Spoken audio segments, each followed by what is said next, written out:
கடந்த நாட்களிலே மறுபடியும் பிறந்த அனுபவம் விசுவாசிகளாகிய நமக்கு இருக்க வேண்டியது அவசியம் என்பதை குறித்து நாம் பார்க்கிறோம். நான் மறுபடியும் பிறந்திருக்கிறேனா என்பதை ஒவ்வொரு நாளும் என்னுடைய வாழ்க்கையிலே சோதித்தறிய வேண்டியது மிக முக்கியமானது. என்னுடைய செயல்பாடுகள்ல, என்னுடைய பேச்சில, என்னுடைய நடக்கையில நான் மறுபடியும் பிறந்த அனுபவத்தை கொண்டு வருகிறேனா? ஒரு விசுவாசிக்கு இது ரொம்ப முக்கியமான ஒன்று. அதுல 4 விதமான தலைப்புகளை நாம் பார்த்தோம். தேவனால் பிறந்தவன் நீதி செய்கிறவனாக இருப்பான். தேவனால் பிறந்தவன் அன்பு கூறுகிறவனாக இருப்பான். தேவனால் பிறந்த எந்த மனுஷனும் உலகத்தை ஜெயிக்கிறவனாக இருப்பான். அதே போன்று தன்னை கரைவடையாதபடிக்கு காத்து கொள்ளுகிற ஒரு மனிதனாக இருப்பான். இது கடந்த நாட்களிலே நாம் சிந்தித்த ஒன்று. இந்த நாட்கள்ல அதனை தொடர்ந்து நாம் யார், அதை குறித்து தானே நாங்க வீட்டுல தியானிக்கிற அந்த தியானத்திலிருந்து நான் அந்த செய்தியை நடத்திருக்கிறேன். 1 கொரிந்தியர் 3ஆம் அதிகாரம் 16வது வசனம். நீங்கள் தேவனுடைய ஆலயமாய் இருக்கிறீர்கள் என்றும் தேவனுடைய ஆவி உங்களில் வாசமாய் இருக்கிறார் என்றும் அறியாதிருக்கிறீர்களா? ஒருவன் தேவனுடைய ஆலயத்தை கெடுத்தால் அவனை தேவன் கெடுப்பார். தேவனுடைய ஆலயம் பரிசுத்தமாய் இருக்கிறது, நீங்களே அந்த ஆலயம். 1 கொரிந்தியர் 6ஆம் அதிகாரம் 19ஆம் வசனம். உங்கள் சரீரமானது நீங்கள் தேவனாலே பெற்றும் உங்களை தங்கியும் இருக்கிற பரிசுத்த ஆவியினுடைய ஆலயமாய் இருக்கிறது என்றும் நீங்கள் உங்களுடையவர்கள் அல்லவென்றும் அறியீர்களா? 2 கொரிந்தியர் 6ஆம் அதிகாரம் 16வது வசனம். தேவனுடைய ஆலயத்துக்கும் விக்கிரங்களுக்கும் சம்பந்தம் ஏது? நான் அவர்களுக்குள்ளே வாசம் பண்ணி அவர்களுக்குள்ளே உலாவி அவர்கள் தேவனாய் இருப்பேன், அவர்கள் என் ஜனங்களாய் இருப்பார்கள் என்று தேவன் சொன்னபடி நீங்கள் ஜீவனுள்ள தேவனுடைய ஆலயமாய் இருக்கிறீர்களே. இந்த 3 அதிகாரத்திலும் அப்போஸ்தலனாகிய பவுல் நீங்கள் யார், நான் யார் என்பதை தெளிவாக சொல்லுகிறார். இது சொல்லப்பட்டதற்கான காரண காரியங்கள் வேறு. கொரிந்தி சபையிலே நடந்த பிரச்சனைகளை முன்னிட்டு ஒவ்வொன்றாக எடுத்து வந்து சொல்கிறார். நான் அந்த செய்திக்குள்ள போகிறேன், அதை தொடர்ந்து தான் அதை செய்ய போறோம். இன்றைக்கு நாம் 1வது தலைப்பு, தேவனுடைய ஆலயம் மட்டுமல்ல, அந்த ஆலயத்துக்குள்ளே நிரந்தரமாக தங்கியிருக்கிற தேவ ஆவியானவர் தங்கியிருக்கிற இடமாக இருந்து கொண்டிருக்கிறோம். நாம் தேவனுடைய ஆலயம் மாத்திரமல்ல, எனக்குள்ளே தேவ ஆவியானவர் நிரந்தரமாய் தங்கியிருக்கிறார். நிறைய நேரத்தில் மறந்து போயிடும். நான் யாருங்கிறதே மறந்துட்டு இந்த உலகத்துல வாழ்றோம். நம்முடைய பேச்சுல, நம்முடைய செயல்கள்ல இதெல்லாம் நம்ம எப்படி இருக்கிறோம் பாருங்க. என்றைக்கு நான் மறுபடியும் பிறந்த அனுபவத்துக்குள்ளாய் வருகிறேனோ, கடவுள் என்றைக்கு என்னை ரட்சிக்கிறாரோ அன்றைக்கு நான் புதிய மனிதனாக மாறுகிறேன். எனக்குள்ளே நிரந்தரமாக தங்குகிற பரிசுத்த ஆவியானவர் தேவனுடைய ஆலயமாக என்னை மாற்றி அதற்குள்ளே தங்குகிறார்.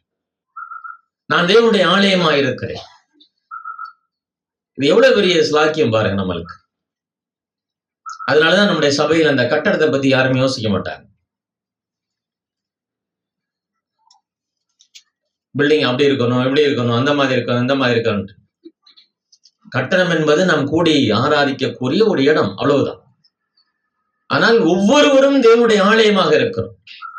அந்த தேவனுடைய ஆலயத்திலே தேவ ஆவியானவர் வாசம் பண்ணுகிறவராய் இருக்கிறார். நான் தேவனுடைய ஆலயம், நீங்க தேவனுடைய ஆலயம். இப்படிதான் கடவுள் நம்மளை நினைத்து பார்க்கிறார். எபேசியர் 2ஆம் அதிகாரத்துல 19லிருந்து 22வது வசனம் வரையும் வாசிங்க.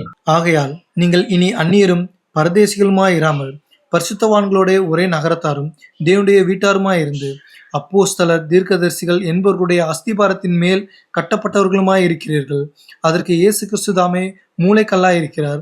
அவர் மேல் மாளிகை முழுவதும் இசைவாய் இணைக்கப்பட்டு கர்த்தருக்குள் பரிசுத்த ஆலயமாக எழும்புகிறது. அவர் மேல் நீங்களும் ஆவியினாலே தேவனுடைய வாசஸ்தலமாக கூட்டி கட்டப்பட்டு வருகிறீர்கள். 20வது வசனம் சொல்கிறது, அதற்கு இயேசு கிறிஸ்து தாமே மூளைக்கல்லா இருக்கிறார். 21 வசனத்துல கர்த்தருக்குள் பரிசுத்த ஆலயமாக எழும்புகிறது. 22ல நீங்களும் ஆவியினாலே தேவனுடைய வாசஸ்தலமாக கூட்டி கட்டப்பட்டு வருகிறீர்கள். இந்த அனுபவம் எனக்குள்ள இருக்குதா? யோசிச்சு பாருங்க. என் வாழ்க்கையில கடவுள் என்னை கட்டி கொண்டு வருகிறார். அவர்தான் அந்த கட்டடத்திற்கு மூளைக்கல்லா இருக்கிறார். ஒரு சிற்பாசிரியை போல அவர் கட்டி கொண்டிருக்கிறார். நான் தவறு செய்யும் போது அல்லது நான் தேவனை விட்டு விலகும் போது அந்த கட்டடத்தில் இருக்கிற கல்லை தூக்கி அவர் எறியறதே கிடையாது. நான் சொல்றது புரியுதுங்களா? நான் தவறு செய்யும் போது, நான் அவருடைய அன்பை விட்டு விலகி செல்லும் போது, சேச்ச இப்படி இருக்கிறானே அப்படின்னு சொல்லிட்டு அந்த கட்டடத்தில இருந்து அந்த கல்லை உருவி அவர் தூக்கி போறதே கிடையாது. அதை மறுபடியும் புதுப்பித்து அந்த கட்டடத்தில் இணைக்கும்படியான வேலையை செய்து கொண்டே இருக்கிறார். அதனாலதான் வேதம் சொல்லுது, அவர் மேல் நீங்களும் ஆவியினாலே தேவனுடைய வாசஸ்தலமாக கட்டப்பட்டு வருகிறீர்கள். நான் தேவனுடைய ஆலயமாக இருக்கிறேன். இது எவ்வளவு பெரிய சந்தோஷமான அறிவார். என்னை கடவுள் தேவனுடைய ஆலயமாக மாற்றி இருக்கிறார். கிறிஸ்து ஒரு பெரிய கட்டிடக்கலை நிபுணராக இருந்து கொண்டிருக்கிறார். ஒவ்வொரு கல்லையும் எங்கே வைக்க வேண்டும், எப்படி கட்ட வேண்டும் என்று சொல்லி ஆண்டவர் விரும்புகிறார். எல்லாருக்கும் ஒரு விதமான தாளந்து கிடையாது. ஒவ்வொரு மனிதனுக்கும் ஒவ்வொரு விதமான தாளந்தை கொடுக்கிறார். எந்த கல்லை எப்படி கட்டணும், எங்கே வைக்கணும்னு அவருக்கு தெரியும். அதன்படிதான் அதை செய்யறார். அதனால வேதம் சொல்லுது, நீங்கள் இனி அந்நியரும் பரதேசிகளும் ஆயிராமல் பரிசுத்தவான்களோட ஒரே நகரத்தாரும் தேவனுடைய வீட்டாருமாய் இருந்து அப்போஸ்தலர் தீர்க்கதரிசிகளுடைய அஸ்திவாரத்தின் மேல் கட்டப்பட்டு வருகிறவருமாய் இருக்கிறீர்கள் அப்படின்னு சொல்றார். இதுக்கு அஸ்திவாரம் போட்டிருக்கிறார். அவர் சிறந்த கட்டடக்கலை நிபுணராக இருந்த உங்களை என்னை கட்டி வருகிறார். தேவனுடைய கட்டிடம் இன்னும் முடியல, அது இயேசு கிறிஸ்துவில் கட்டப்பட்டு வருகிறது என்று சொல்லி வேதம் சொல்கிறது. இந்த சரீரத்திலே நான் அவரை சுமந்து கொண்டு செல்கிறேன். நான் எங்கே போனாலும், நான் எந்த இடத்துக்கு போனாலும் கடவுளை நான் சுமந்து கொண்டு செல்கிறேன். அதனாலதான் இந்த உலகத்தை விட்டு நான் பிரிந்து வாழணும். இந்த உலகத்தோடு கூட நான் இணைஞ்சு போகக்கூடாது. ஏன்? நான் தேவனுடைய ஆலயமா இருக்கிறேன். கடவுள் எனக்குள்ளே வாசம் பண்ணுகிறார். அவருக்கு உலகத்தினுடைய ஆசாபாசங்கள், உலகத்தினுடைய காரியங்கள் அவருக்கு தூரமானது. எனவேதான் நான் விலகி விட்டு வாழணும். நான் பரிசுத்த வாழ்க்கை என்று பிரிக்கப்பட்டிருக்கிறேன். என்னுடைய ஆண்டவருக்கு எதெல்லாம் பிடிக்காதோ, எனக்குள்ளே வாசம் பண்ணுகிற ஆவியானவருக்கு எதெல்லாம் பிரியமா இருக்காதோ அதை விட்டு நான் பிரிஞ்சு வாழணும். நான் தேவனுடைய ஆலயமா இருக்கிறேன். எல்லா இடத்திலையும் காண்பிக்கிறோம். கடந்த நேத்து தான் நினைக்கிறேன், நேற்று சாட்டர்டே இல்லை, எக்ஸாம் முடிச்சுட்டு சாப்பிடறதுக்காண்டி வந்து உட்காந்துட்டோம். புதுசா ஒரு வாத்தியார் டிரான்ஸ்ஃபர் ஆகி எங்க ஸ்கூலுக்கு வந்திருக்காரு. நேற்று சாட்டர்டேங்கிறதுனால ஏதோ சாமி மூட்டுறாமல் இருக்குது. நேற்று இந்த என்னமோ சனிக்கிழமைல புரோட்டா சனிக்கிழமை நிறைய கொண்டு வந்திருக்கு. டப்பா அடிச்சுட்டு வந்திருக்கு. ரொம்ப நல்ல மனுஷன். 1 மாசம் தான் ஆகுது வந்து, நல்லா பழகுவார். எல்லாத்தையும் கொண்டு வந்தோடனே டக்குன்னு என் தட்டுல எடுத்து வச்சுட்டேன். சொன்னேன், இதெல்லாம் நான் சாப்பிட மாட்டேன் சார், இதெல்லாம் அங்க வைக்கல சார், நீங்க வச்சாலும் வைக்காட்டியும் சாப்பிட மாட்டேன் அப்படின்னு அப்படி எடுத்துட்டு ஒரு மனசு ஒரு மாதிரி இருந்தது. எங்கே அதை தவிர்க்கணும் அங்கே தவிர்க்கணும், அதான் முக்கியம். அவர் கஷ்டப்பட்டார், அதை குறித்து நாங்க கவலைப்படல. ஏன்? என்னுடைய கடவுளுக்கு அது பிடிக்காது, அவ்வளவுதான். என்னுடைய வாழ்க்கை அனுபவத்துல ஒவ்வொரு நாளும் ஒவ்வொரு நேரமும் கடவுளுடைய கிருபையையும் அவருடைய கிரியைகளையும் நான் பார்த்து கொண்டே இருக்கணும். இது என் வாழ்க்கையில நடைபெறலன்னு சொன்னா நான் விசுவாசியா இருக்கிறதுக்கு தகுதியே கிடையாது. என்னுடைய வாழ்க்கையினுடைய அனுபவம் கடவுள் என்னோடு கூட இருக்கிறாருங்கிறத சின்ன சின்ன செயல்கள் மூலமாக நான் பார்த்துக்கிட்டே இருக்கணும். நான் ஜெபிக்கிறேன்னா அந்த ஜெபத்துக்கு பதில் கிடைக்குதா, கடவுள் என்னோடு கூட இருக்கிறார். நான் ஏதோ ஒரு காரியத்திற்காக வேண்டுதல் செய்கிறேன்னா அந்த வேண்டுதல் நிறைவேறுகிறதா, கடவுள் என்னோடு கூட இருக்கிறார். இது எல்லாம் நடக்குது என் வாழ்க்கையில். நான் தேவனுடைய ஆலயம் என்று சொன்னால், எனக்குள்ளே கடவுள் இருக்கிறான்னு சொன்னா, நான் சொல்றதே நான் என்ன கேட்கிறனோ அவருக்கு பிரியமானதை அவர் சித்தத்தின்படி செய்யணும். அது என் வாழ்க்கையில நான் நடக்கணும், அதை நான் பார்க்கணும். இல்லைன்னு சொன்னா என்கிட்ட ஏதோ ஒண்ணு இருக்குன்னு அர்த்தம். அவருக்கு பிரியமில்லாத காரியத்தை நான் தூக்கி வச்சுக்கிட்டு இருக்கேன்னு அர்த்தம். எல்லா சூழ்நிலையிலையும், என் வேலை ஸ்தலமா இருந்தாலும் சரி, அது வீடா இருந்தாலும் சரி, என்னுடைய ஜெபத்திற்கு பதில் வரணும். நான் கேட்கறதுக்கு கடவுள் பதில் கொடுக்கணும். ஏதோ ஒரு செயலை செய்ய போறேன், கடவுள் எனக்கு இணக்கம் பாராட்டுங்கன்னு சொல்றேன், அந்த செயல் நடைபெறணும். இப்ப இந்த சின்ன சின்ன காரியங்கள்ல தான் கடவுள் என்னோடு கூட இருக்கிறார், என் ஜெபத்தை கேட்கிறார், எனக்கு பதில் கொடுத்து கொண்டிருக்கிறார். இந்த அனுபவம் வாழ்க்கை அனுபவத்துல நம்ம நடைமுறைப்படுத்தணும். இல்லைன்னா நான் தேவனுடைய ஆலயமா இருக்கிறேன், எனக்குள்ளே ஆவியானவர் இருக்கிறான்னு சொல்லி சும்மா சொல்லிட்டு இருக்கலாம். அது நடைமுறைக்கு சாத்தியமே கிடையாது. கிறிஸ்து எனக்குள்ள இருக்காருன்னு சொன்னால் என்னுடைய வாழ்க்கை முழுவதிலுமே அவரை நான் பார்க்கணும். ஒவ்வொரு செயல்பாடுகளையும் அவரை பார்த்துக்கிட்டே இருக்கணும். கடந்த நாட்கள்ல எங்க தகப்பனா இறந்து போயிட்டார். என் பையனுக்கு ஃபீஸ் கட்டுறதுக்காக, என் பையனுக்கும் பொண்ணுக்கும் ஒரே நேரத்துல ஃபீஸ் கட்ட வந்துச்சு. நான் லோன் போட்டு வச்சிருந்தேன். என் பொண்ணுக்கு ஃபீஸ் கட்டிட்டு என் பையனுக்கு கட்டல. அந்த நேரத்துல எங்க அப்பா மறிச்சிட்டார். அந்த மாச சம்பளம், அவனுக்காக வச்சிருந்த எல்லா ஃபீஸுமே செலவாயிடுச்சு. அவன்கிட்ட கேட்டதுக்கு அவன் சொன்னா, இன்னும் ஒரு மாசம் 2 மாசம் இழுக்க போடலாம், அப்ப ஒன்றும் பிரச்சனை இல்லை, யாரும் கட்டல, ஒரு பாதி பேர் கட்டியிருக்காங்க அப்படின்னு சொல்லிட்டு. திடீர்னு நான் எங்க அப்பாவுடைய காரியத்துக்காக வீட்டுக்கு போறேன், ஃபோன் பண்றான். 2 நாளைக்குள்ள கட்டுன்னு சொல்லி மெசேஜ் போட்டாங்க. எனக்கு என்ன பண்றேன்னு ஒண்ணுமே தெரியல. நான் வந்துட்டேன்.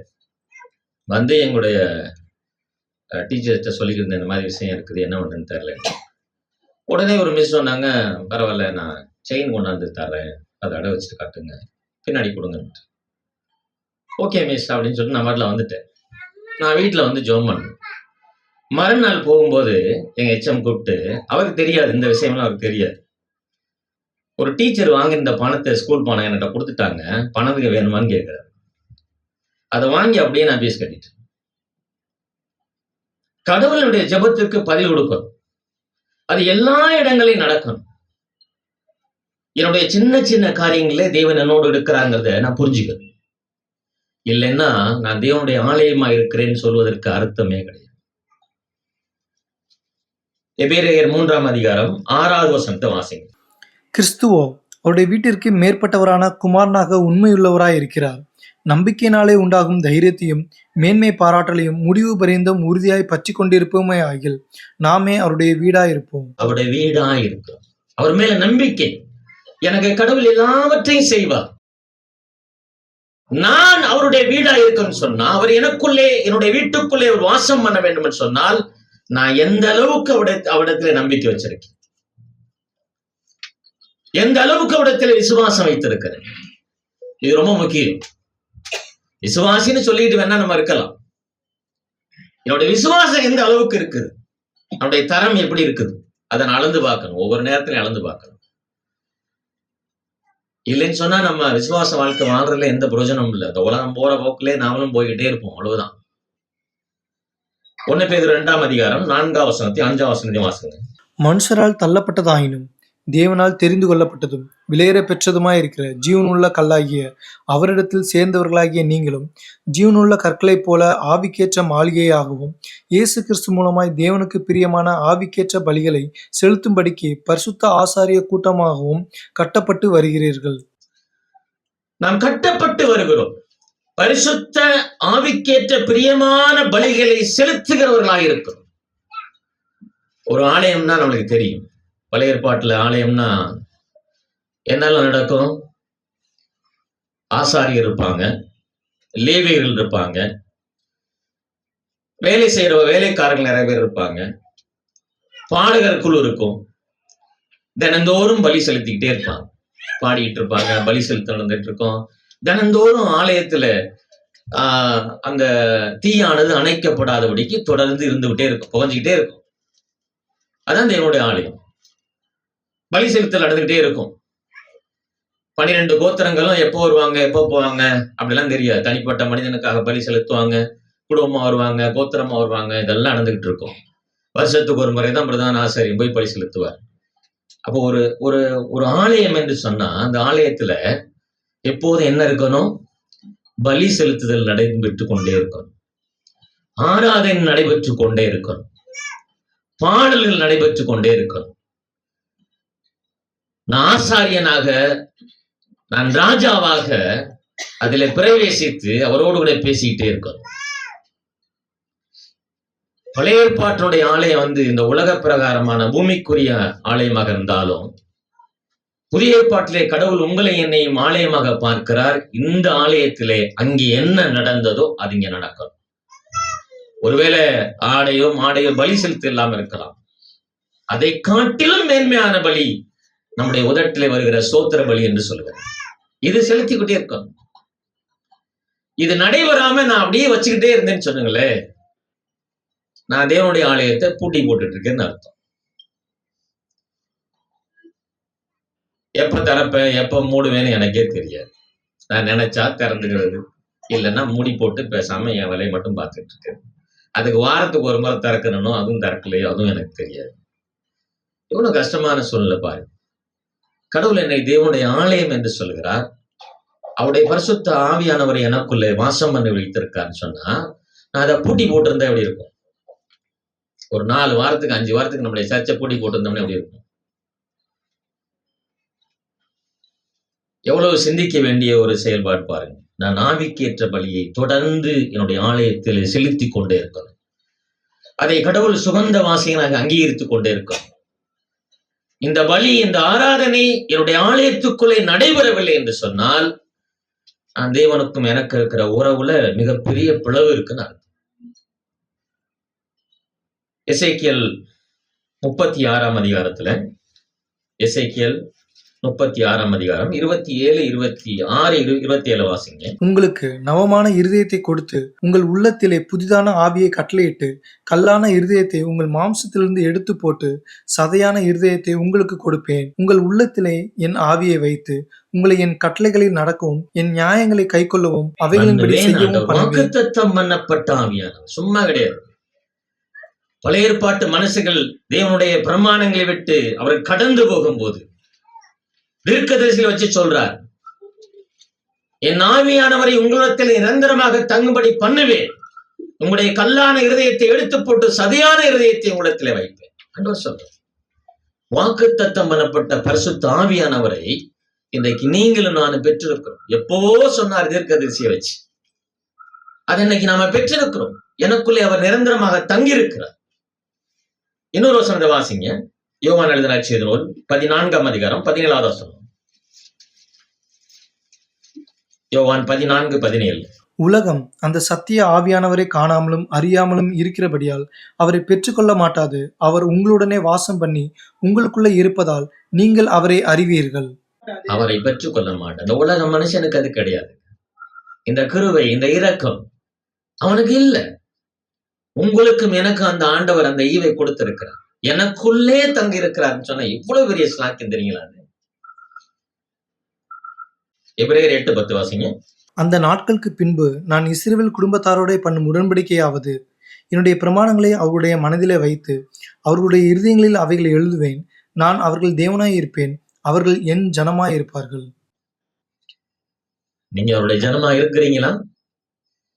அவர் உங்களுடைய தேவனாய் இருக்கிறாரா? இதான் கேள்வி. நான் அவருடைய பிள்ளையாக அவருடைய ஜனமாக இருக்கிறேனா? என்னுடைய வாழ்க்கையிலே நான் கடந்து போகிற பாதையில நான் தேவனுடைய ஆலயம் சொல்லி வேதம் சொல்லுது. எல்லா இடங்களிலும் அவருடைய ஆலயமாக நான் இருந்து கொண்டே இருக்கிறேனா? ரோமர் 8ஆம் அதிகாரத்தை எடுத்துக்கங்க. ரோமர் 8ஆம் அதிகாரம் 9 11 வரை வாசிங்க. தேவனுடைய ஆவி உங்களில் வாசமாய் இருந்தால் நீங்கள் மாம்சத்துக்கு உட்பட்டவர்களாய் இராமல் ஆவிக்குட்பட்டவர்களாய் இருப்பீர்கள். கிறிஸ்துவின் ஆவி இல்லாதவன் அவருடையவன் அல்ல. மேலும் கிறிஸ்து உங்களில் இருந்தால் சரீரமானது பாவத்தின் நிமித்தம் மரித்ததாயும் ஆவியானது நீதி நிமித்தம் ஜீவனுள்ளதாயும் இருக்கும். அன்றியும் இயேசுவை மரித்தோரிலிருந்து எழுப்பினவருடைய ஆவி உங்களில் வாசமாய் இருந்தால் கிறிஸ்துவை மரித்தோரிலிருந்து எழுப்பினவர் உங்களில் வாசமாய் இருக்கிற தம்முடைய ஆவியினாலே சாவுக்கேதுவான உங்கள் சரீரங்களையும் உயிர்ப்பிப்பார். தெளிவா சொல்றார். தேவனுடைய ஆவி உங்களில் வாசமாயிருந்தால் நீங்கள் மாம்சத்துக்குட்பட்டவர்களாய் இராமல் ஆவிக்குட்பட்டவர்களாய் இருப்பீர்கள். கிறிஸ்துவின் ஆவி இல்லாதவன் அவருடைய அல்ல. கிறிஸ்துவனுடைய ஆவி உங்களுக்குள்ள இல்லை என்று சொன்னால் நீங்கள் அவருடைய பிள்ளை அல்லன்னு சொல்ற. நீங்கள் மாம்சத்துக்குரியவர்களா இருக்கிறீங்க. உங்களுக்கு தெரியும் நான் எப்படி இருக்கிறேன்னு சொல்லி. நான் மாம்சத்துக்குரியவனா இருக்கிறேன்னா அல்லது ஆவிக்குரியவனாய் இருக்கிறேன். பரிசுத்த ஆவியானவர் எனக்குள்ளே நிரந்தரமாய் தங்கி இருக்கிறார். அவரை நான் மகிமைப்படுத்தி வாழ்றேனா? அந்த ஆலயத்தை எப்போது நான் கனப்படுத்தி கொண்டிருக்கிறேனா? அவர் சொல்றார், கிறிஸ்து உங்களில் இருந்தால் சரீரமானது பாவத்தின் மித்தம் மரித்ததாயும் ஆவியானது நீதி மித்தம் ஜீவன் உள்ளதாயும் இருக்கும். கடவுள் உங்களுக்குள்ள இருந்தாதான் இது நடக்கும். நான் ஜீவனுள்ள மனிதனாய் இருக்கவேன்னு சொன்னால் தேவ ஆவியானவர் எனக்குள்ள இருக்கும். இல்லைன்னா இந்த உலகத்துல மரித்த மனிதனை போலதான் இருப்பேன். மனம் திரும்பாத, மறுபடியும் பிறக்காத ஒரு மனித சுவாமம் தான் எனக்குள்ள இருந்து கொண்டே இருக்கும். ஞாயிற்றுக்கிழமை மட்டும் வந்து அவரை ஏதோ ஆராய்ச்சிட்டு அப்படியே போயிட்டு அடுத்த ஞாயிற்றுக்கிழமையே போறதுன்னு சொல்லி பார்த்துட்டு இருக்கிறது ரொம்ப வருத்தமான ஒரு சூழ்நிலை. நான் தேவனுடைய ஆலயமா இருக்கிறேனா? எனக்குள்ளே ஒரு வாசம் பண்ணுகிறாரா? பரிசுத்த ஆவியானவரை ஆராதிக்கிறேனா? எனக்குள்ளே பலி செலுத்தல் நடைபெறுகிறதா? இதெல்லாம் கேள்வி. இதெல்லாம் நான் நடக்கலைன்னு சொன்னா இதெல்லாம் நான் செய்ய மாட்டேன், செய்ய முடியாது என்னையால். கடவுளுக்கு எந்த அளவுக்கு நான் இடம் கொடுத்து அவருடைய வேத வசனத்துக்கு கீழ்ப்படிந்து அதை நான் செய்யறேனோ அந்த ஆவியானவர் என்னை இங்க உட்கார விட மாட்டார். ஜெபம்னு சொன்னவனை எந்திரிக்க சொல்லுவார், வேத வாசிப்புன்னு சொன்ன எந்திரிக்க சொல்லுவார், தியானம்னு சொன்ன எந்திரிக்க சொல்லுவார். அப்ப நான் எதுல குறைபட்டு இருக்கிறேன்? நான் தேவனுடைய ஆலயம்னு சொல்லி என்ன பிரயோஜனம்? எனக்குள்ளே அவர் வாசம் பண்ணுகிறார் நான் எப்படி உறுதியா சொல்ல முடியும்?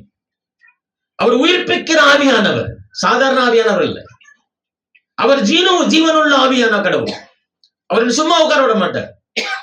நான் உட்கார்ந்து இருக்கிறேன்னு சொன்னா, நான் ஜெபிக்காம தியானம் கொடுக்காம உட்கார்ந்து இருக்கேன்னு சொன்னா எனக்குள்ள சந்தேகம் வரும்.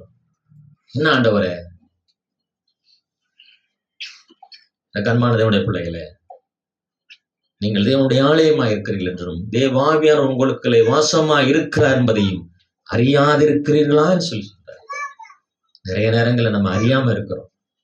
எனக்குள்ளே அவர் இருக்கிறார் என்பதை நம்ம அறியாம இருந்து கொண்டிருக்கிறோம். நான் தேவனுடைய ஆலயம் என்பதே நம்ம அறியாம இருக்கிறோம். இதை அறிந்திருப்போமானால் நம்மளால சும்மா உட்கார முடியாது. இன்னைக்கு நான் ஊக்கமா ஜெபிப்பேன், இதே ஊக்கத்தோட நாளைக்கு செய்வேன் முடியாது. அவருடைய மாம்சம் அதுக்கு இடம் கொடுக்காது. ஆனா அதே மீறி நான் செய்ய வர்றேன் பாத்தீங்களா, பரிசுத்த ஆவியானுடைய உந்துதல். அவருக்கு இற கொடுக்கணும், இற போடணும் நிறைய, அப்பதான் நான் செய்ய முடியும். இரண்டாவது விஷயம், இந்த ஆலயம் எனக்கு சொந்தமானது அல்ல. அதை முதல்ல புரிஞ்சுக்கணும். இந்த ஆலயம் எனக்குள்ளே இருக்கிற இந்த பரிசுத்த ஆவியானுடைய ஆலயம் ஒரு தனிப்பட்ட மனிதனுக்கு சொந்தமானது அல்ல. என் சரீரம் எனக்கு சொந்தம் இல்லை. அதனால வச்சுக்கணும். 1 கொரிந்தியர் 6ஆம் அதிகாரம் 20ஆம் வசனத்தை வாசிங்க. கிரயத்துக்கு கொல்லப்பட்டீர்களே, ஆகையால் தேவனுக்கு உடையவைகளாகிய உங்கள் சரீரத்தினாலும் உங்கள் ஆவியினாலும் தேவனை மகிமைப்படுத்துங்கள். நீங்க வேலைக்கு வாங்கப்பட்டிருக்கிறீங்க, அதை மறந்து போயிடக்கூடாது. நான் என்னுடையவன் அல்ல, இந்த சரீரம் எனக்குரியது அல்ல, இது தேவனுக்குரியது. என்னை அவள் கிரயத்துக்கு வாங்கியிருக்கிறாள். எப்படிப்பட்ட கிரயம்? அவர் பரிசுத்த இரத்தத்தை எனக்காக சிந்தி விலைக்கரையம் கொடுத்து என்னை வாங்கியிருக்கிறார். இந்த சரீரம், இந்த ஆலயம் என்னுடையது அல்ல, ஒரு தனிப்பட்ட மனிதனுடையது அல்ல. இந்த சரீரத்துக்கு நான் சொந்தக்காரன் அல்ல. என்னை மீட்பதற்காக அவர் எனக்கு விலைக்கரையம் கொடுத்திருக்கிறார்.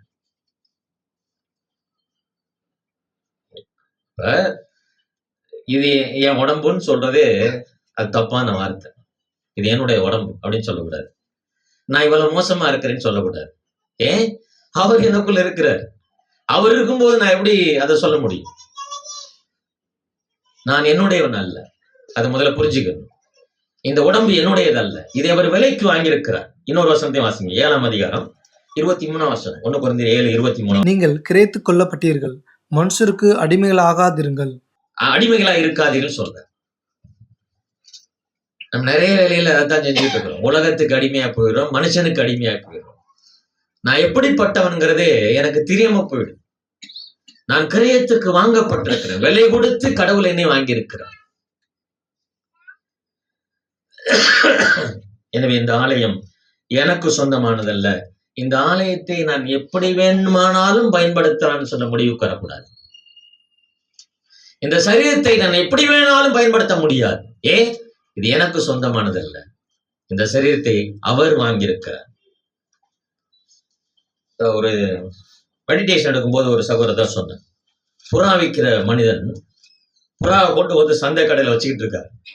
விலை உயர்ந்த புறாக்கள், புறாவோ பறவை ஏதோ ஒன்று எடுத்துக்கணும். அதை வாங்கறதுக்கு ஒரு மனிதன் பெரிய ஆள் வர்றார், நல்ல பணக்கார் வர்றார். எல்லாம் விலை உயர்ந்தது, எல்லாம் பார்த்து பார்த்து தான் போறாங்க. அவ்வளவு காஸ்ட்லியான புறா. இவர் வாங்குறாரு, ஒரு புறாவை எடுக்கிறாரு, காசை கொடுக்குறாரு, விட்டுறாரு. இன்னொன்னு வாங்குறாரு, அவர் விட்டுறாரு. இப்படி எல்லா புறாவையுமே காசை கொடுத்து கொடுத்து வாங்கி வாங்கி வாங்கி அப்படியே வர்றாரு. அந்த மனுஷன் கேட்கிறார், என்னையா எல்லாரும் வர்றான், பார்த்துட்டு போறான், ஒண்ணு கூட வாங்கல, விலை அதிகமா இருக்குன்ட்டு. நீங்க வர்றீங்க, காசை கொடுக்குறீங்க, வெளியில வர்றீங்க, காசை கொடுங்க, வெளியில. நான் அதை கிரயத்துக்கு வாங்கிவிட்டேன். அதை கேள்வி கேட்பதற்கு உனக்கு அதிகாரம் கிடையாது. அதை நான் வாங்கிவிட்டேன். ஆனா அதை விடுறதோ, அதோ சுயாதீனமா இந்த உலகத்தில் நடக்க வர்றதையும் அது என்னுடைய கடமை. அதை நான் விலைக்கு வாங்கியிருக்கிறேன். உனக்கு தேவை வேலை, அதை கொடுத்துட்டேன்.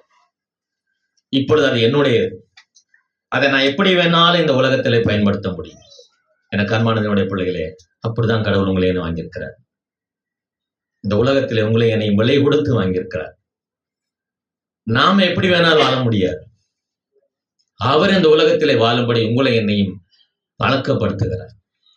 ஒவ்வொரு விசுவாசிகளுக்கும் ஒவ்வொரு விதமான வெவ்வேறு தாளந்துகளை கொடுத்து இந்த உலகத்துல வச்சிருக்கிறார். ஒவ்வொரு ஆளுக்கும் ஒரு வேலையை கொடுத்திருக்கார். என் வேலை என்னன்னு நான் பார்க்கறதுக்கே எனக்கு முடியல. அதை சிந்திக்கிறோமா உட்கார்ந்து, கடவுள் எனக்கு ஒரு தாளந்தை கொடுத்திருக்கிறாரா, அது எப்படி, அது என்ன வேலை, எங்கேயாவது உட்கார்ந்து சிந்திக்கிறோமோ? அல்லது எனக்கு கொடுக்கப்பட்ட அந்த பொறுப்பிலே நான் சரியா இருக்கிறேனா? இதெல்லாம் ரொம்ப முக்கியம். இந்த சரீரம் எனக்கு சொந்தமானதல்ல அப்படிங்கிறத நம்ம மறந்து போயிருக்கிறார். அதை ஆவியானவர் மூலமாக அதை பரிசுத்தப்படுத்தி கொண்டே வருகிறார். சும்மா நம்மளுக்குள்ளே நிரந்தரமாய் தங்கியிருக்கிறார் அப்படிங்கிறதுல அல்ல. என்னை ஒவ்வொரு நாளும் அவர் பரிசுத்தப்படுத்தி கொண்டே வருகிறார். என்னை அழைத்தவர் உண்மையுள்ள தெய்வம். அவர் என்னை பரிசுத்தப்படுத்தி கொண்டே வர்றார். அவர் பரிசுத்தப்படுத்துவதற்கு நான் இடம் கொடுக்கணும். அதான் முக்கியம். நான் இடம் கொடுக்கணும். ஆண்டவரே, நான் என்ன செய்யணும்? ஆண்டவரே, நான் என்ன பண்ணணும்? நான் எப்படி நடக்கணும்? எனக்கு கற்றுக் கொடுங்க, எனக்கு செய்யுங்க. என் வாழ்க்கையில நிறைய அனுபவங்கள் நான் சொல்ல முடியும். இந்த ஒரு செய்தியை தயார் பண்றதுக்கு எனக்கு ரொம்ப நேரம் ஆகும். சகோதரர்ல நிறைய செய்தி கேட்கிறாங்க, டக்குன்னு எடுத்துருவாங்க. ஆனா நிறைய படிப்பேன். வேதத்துல நிறைய படிச்சுட்டு தான் ஒரு முடிவுக்கு வருவேன். படிக்கும் போதெல்லாம் எழுதி வச்சிருப்பேன். கிட்டத்தட்ட ஒரு 2-3 வாரமா நான் எழுதுனது வச்சிருக்கேன். பெரிய செய்தி இது. நான் கொஞ்சம் தான் உங்களுக்கு எடுத்திருக்கிறேன். இதை எழுதல. நேத்து எக்ஸாம், நேத்து எழுதலாம்னு சொல்லி யோசிச்சுருந்தா நேத்து எக்ஸாம் சாட்டர்டே. இதை தொகுத்து எழுதணுமே, நிறைய அங்கங்க எடுத்து வச்சிருக்கேன்னு சொல்லிட்டு யோசிச்சுட்டு நைட் சாப்பிட்டு படுத்துட்டேன். 3:30 மணிக்கு அலாரம் வச்சுட்டு படுத்தேன். ஆனா கடவுள் என்னை எத்தனை மணி நம்ம எழுப்பினாரு? 2 மணிக்கு எழுப்பி விட்டாரு. நான் எதையுமே டைமே பார்க்கல. நான் போயிட்டு ப்ரஷ் பண்ணிட்டு உட்காந்து வாட்ச பார்க்கறேன். கரெக்டா 2:15. 2 மணிக்கே என்னை எழுப்பி விடுறேன். அப்ப என்னோடு இருக்கிற வரை நான் ஒவ்வொரு செயல்பாடுகளிலும் பார்க்கணும். எனக்குள்ளே பரிசுத்த கடவுள் இருக்கிறார் என்கிறத நான் பார்க்காம இருந்தேன்னு சொன்னா நான் அவரை மூடி போட்டு வச்சிருக்கேன்னு அர்த்தம். நான் ஜோமெட்டு தான் படுத்தேன். ரொம்ப உடல் சோர்வா இருக்குது, இன்னைக்கு பூரா பயங்கர வேலை, என்ன செய்யறதுன்னு தெரியலையே. சரி ஆண்டவரே, 3:30 மணிக்கு அலாரம் வைக்கிறேன்னு சொல்லிட்டு படுத்து 2 மணிக்கு எழுப்பி விடுறாரு. ஆள் எழுப்பி விடுறாரு. எனக்குள்ள இருக்கிற கடவுளை நான் பார்க்காம, நடைமுறை வாழ்க்கையில நான் செயல்படுத்தாம, என் வாழ்க்கையில சின்ன சின்ன செயல்பாடுகளை அவரை காணாம நான் இருந்து, நான் தேவனுடைய ஆலயமா இருக்கிறேன், பரிசுத்த ஆவியானவருக்குள்ளே வாசமா இருக்கிறாருன்னு சொன்னா எப்படி?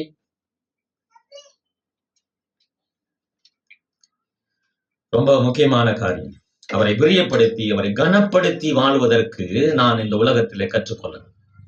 கடவுளை நான் பிரியப்படுத்தணும். வெளிப்படுத்துற விசேஷம் 1ஆம் அதிகாரம் 6வது வசனம்.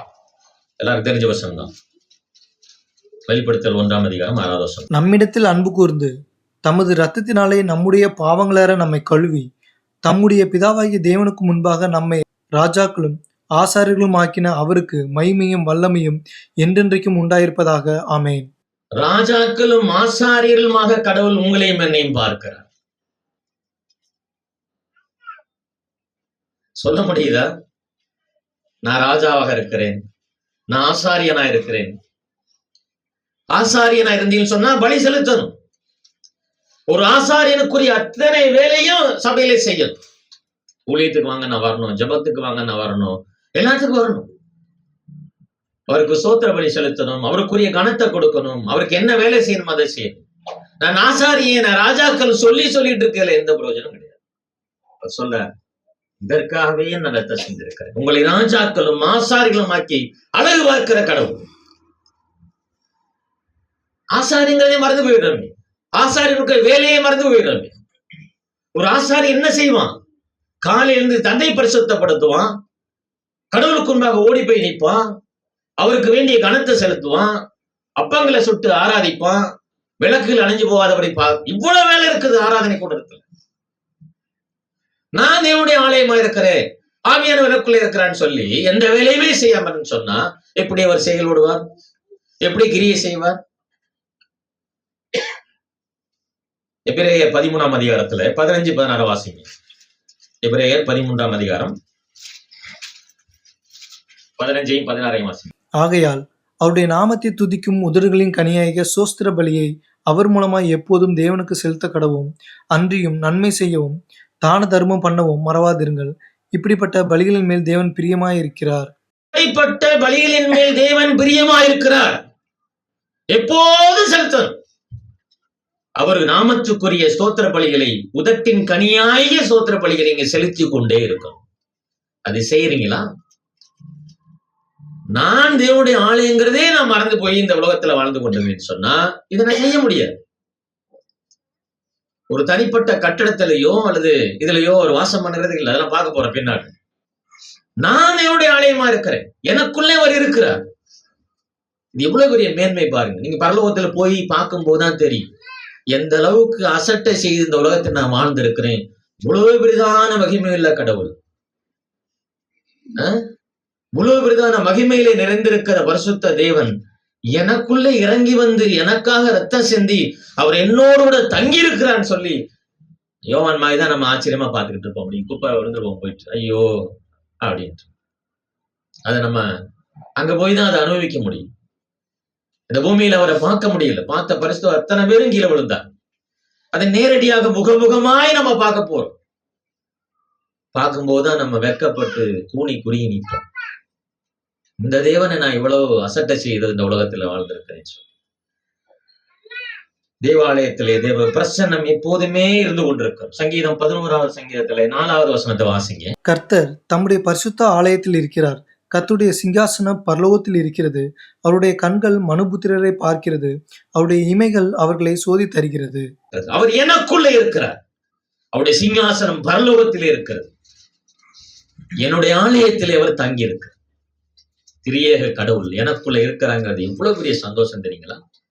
இந்த உலக மனுஷன் நான் ஒரு தடவை கார்ல போகும்போது தான் பார்த்துட்டு போனேன்.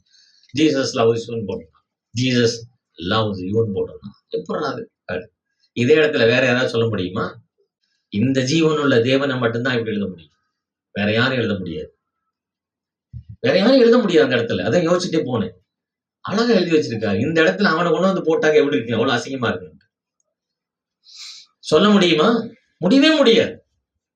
ஆச்சரியமான கடவுள் எனக்குள்ள இருக்கிறார். அவரை தான் நான் இப்படி எழுத முடியும். அவரை தான் இப்படி வாசிக்க முடியும். அவர் என்னை நேசிக்கிறார், என்னை விரும்புகிறார். எத்தனை மகத்துவம் உள்ள ஆச்சரியமான கடவுளை நான் வச்சிருக்கிறேன். யோவான் 14ஆம் அதிகாரம் 17-23 வாசிங்க. இயேசு அவனுக்கு பிரதியுத்தரமாக, ஒருவன் என்னில் அன்பாய் இருந்தால் அவன் என் வசனத்தை கைக்கொள்வான். அவனில் என் பிதா அன்பாய் இருப்பார். நாங்கள் அவனிடத்தில் வந்து அவனுடைய வாசம் பண்ணுவோம். இது நடக்குதா? பிதாவிடத்தில் அன்பாய் இருக்கிறோமா? அவர் எனக்குள்ளே வந்து எனக்குள்ளே தங்கி என்னதிலே வாசமா இருக்கிறாரா?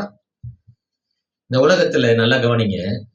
பொதுவான கிருபை என்று ஒன்று உண்டு, விசேஷித்த கிருபை என்று ஒன்று உண்டு. நீங்கள் நானும் விசேஷித்த கிருபைகளை பெற்றிருக்கிறோம். பொதுவான கிருபையின்படி அநேகருக்கு அநேக காரியங்கள் நடக்கும். அது மறந்துடாது. இது என்னுடைய கடவுளாலதான் இது உண்டானலாம் சொல்லக்கூடாது. பொதுவான கிருபை உலகத்தில் கொடுக்கப்பட்டிருக்கிறது.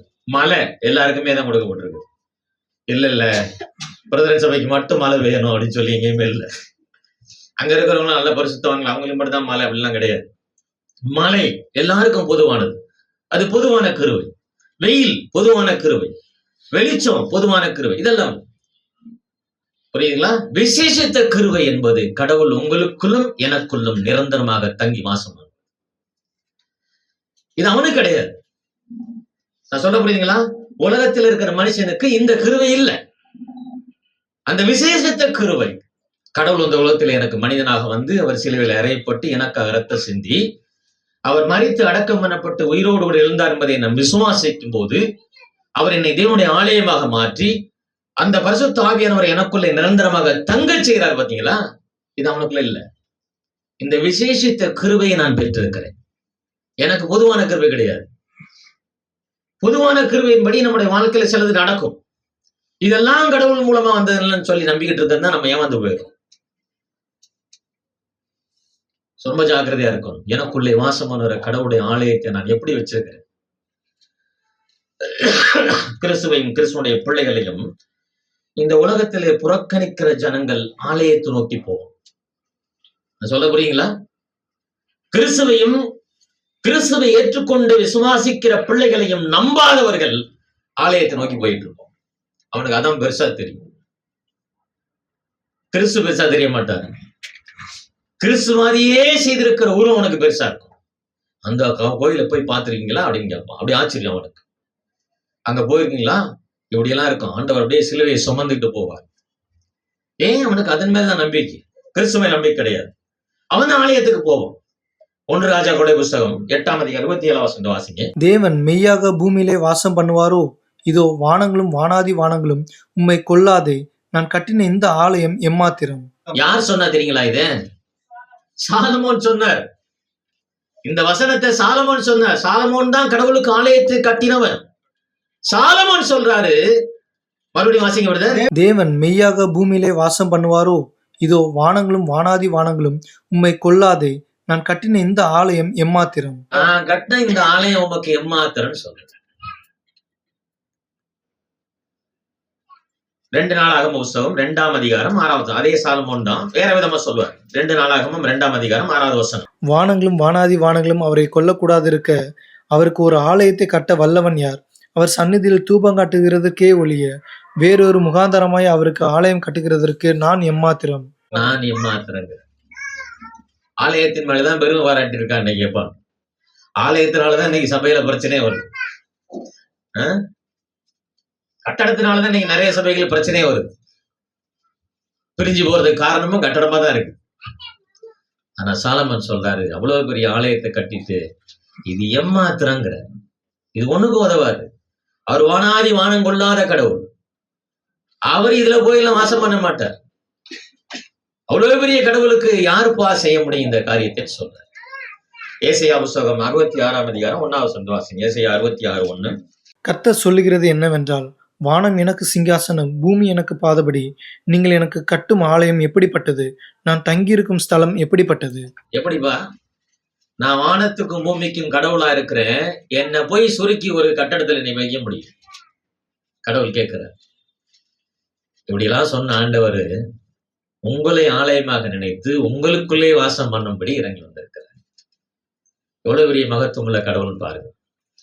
அப்போஸ்தலர் நடவடிக்கைகள் 7ஆம் அதிகாரம் 48 50 வரலையும் வாசிங்க. 3 வசனத்தை வாசிங்க.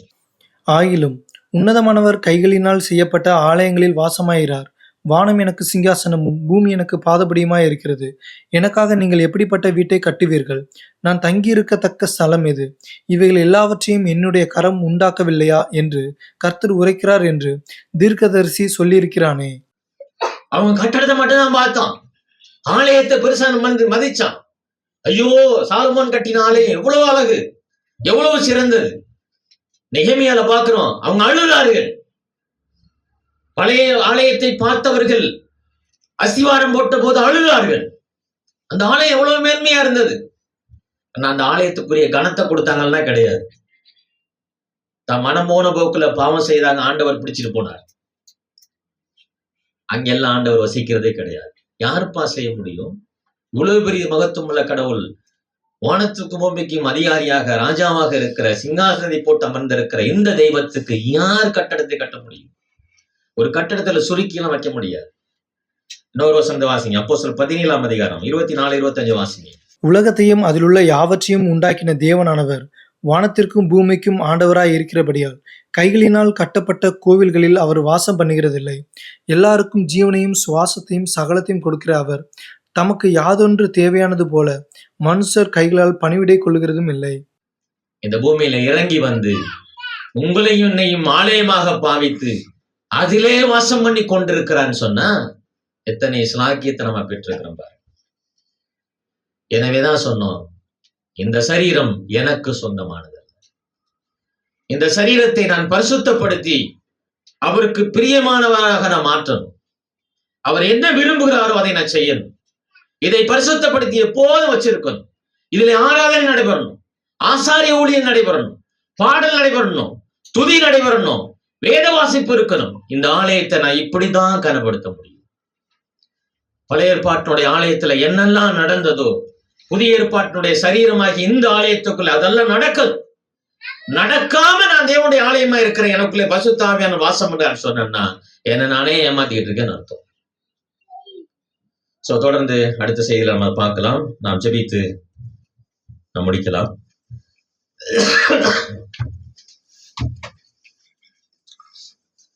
எங்களை அளவிலாம் நேசிக்கிற நல்ல பிதாவே, இந்த வேலைக்காக துதிக்கிறோம்.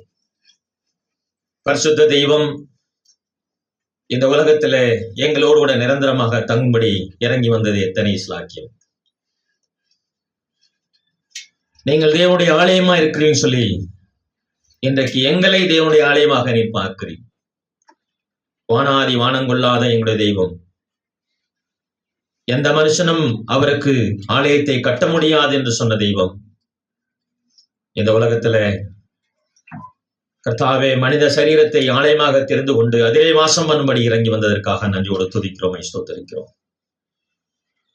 அப்போஸ்தலனாகிய பவுல் சொல்கிறார், கொரிந்து விசுவாசிகளை பார்த்து, நீங்கள் தேவனுடைய ஆலயமாய் இருக்கிறீர்கள் என்றும் தேவ ஆவியானவர் உங்களுக்குள்ளே வாசமாய் இருக்கிறார் என்பதையும் அறியாதிருக்கிறது எப்படி என்று சொல்லுகிறார். அன்றைய வழியிலே நாங்கள் எப்படிப்பட்டவர்கள், நாங்கள் யார் என்பதை அறியாதபடி இருந்து கொண்டிருக்கிறோம் சார். நாங்கள் தேவனுடைய ஆலயமாய் இருக்கிறோம். மறுபிறப்பை பெற்ற நாங்கள் தேவனுடைய ஆலயமாக இருந்து கொண்டு ஆண்டவரே அவர் எங்களுக்குள்ளே வாசம் பண்ணார் என்பதை அநேக வழியில நாங்கள் அறியாதபடிக்கு இருந்து கொண்டிருக்கிறோம். இந்த சரீரத்தை ஆண்டவரே நீர் விலைக்கிரயம் கொடுத்து வாங்கியிருக்கிறீர். இது எங்களுக்கு சொந்தமானது என்று சொல்லி எங்களோட பேசியிருக்கிறீர். அது தேவனுக்குரியதா இருக்கிறது.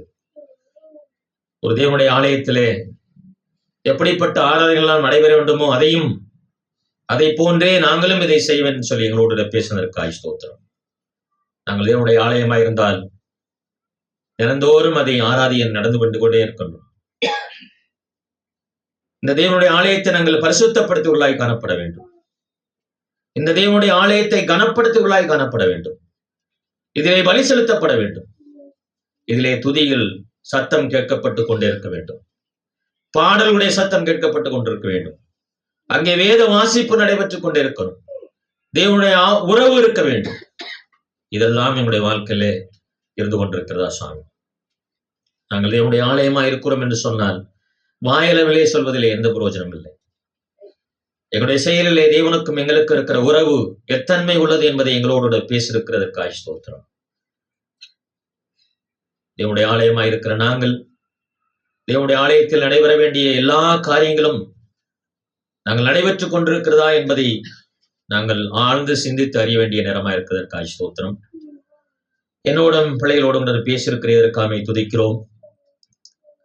ஆண்டவரே, இந்த செய்தி மூலமாக அநேக பிள்ளைகளோடு கூட நீ பேசினதற்காக செலுத்துகிறோம். நாங்கள் யார் என்பதை உணர்ந்தவர்களாக இந்த உலகத்தில் நடக்க எங்களுடைய பிள்ளைகளுக்கு இரக்கம் பாராட்டும்படி செபிக்கிறோம். நம்முடைய வாழ்க்கையில் நடுகிற ஒவ்வொரு விஷயத்திலும் கடவுள் இருக்கிறார் என்பதை நாங்கள் உணர்ந்தவர்களாக கடந்து போக இரக்கம் பாராட்டும். வந்திருக்கிற ஒவ்வொருவரோடும் இடைப்பட்டு இதற்காக துதிக்கிறோம். தொடர்ந்து வரும் நாட்களிலும் ஆண்டவரே இதனுடைய தொடர்ச்சியை நாங்கள் பார்ப்பதற்கு எங்களுக்கு இரக்கம் பாராட்டும். இன்று நடைபெறுகிற ஒவ்வொரு கூட்டத்திலும் தேவனுடைய கிருபையும் அவருடைய ஆளுகை இருந்து வழிநடத்தும்படி செபிக்கிறோம். எப்பொழுதும் நாங்கள் ஜெப கூட்டத்திற்காக கடந்து போக இருக்கிறோம். அநேக காரியங்களை ஜெபிக்க இருக்கிறோம். கர்த்தர் தாமே எங்களோடு கூட இருந்து எங்களுடைய ஜெபத்தை கேட்டு அதற்கு பதில் தரும்படியாக நாங்கள் கெஞ்சுகிறோம். வந்திருக்கிற ஒருவர்களோடு கூட இடைப்பட்டு அவர்களை ஆசீர்வதித்து நீ அனுப்பும்படியாக கர்த்தராகிய இயேசு கிறிஸ்து நாமத்தில் வேண்டுகிறோம் ஜீவனுள்ள பிதாவே. ஆமென். ஆத்துமாவே கர்த்தரை ஸ்தோத்திரி, என் உள்ளமே அவருடைய பரிசுத்த நாமத்தை ஸ்தோத்திரி, என் ஆத்துமாவே கர்த்தரை ஸ்தோத்திரி, கர்த்தர் செய்த சகல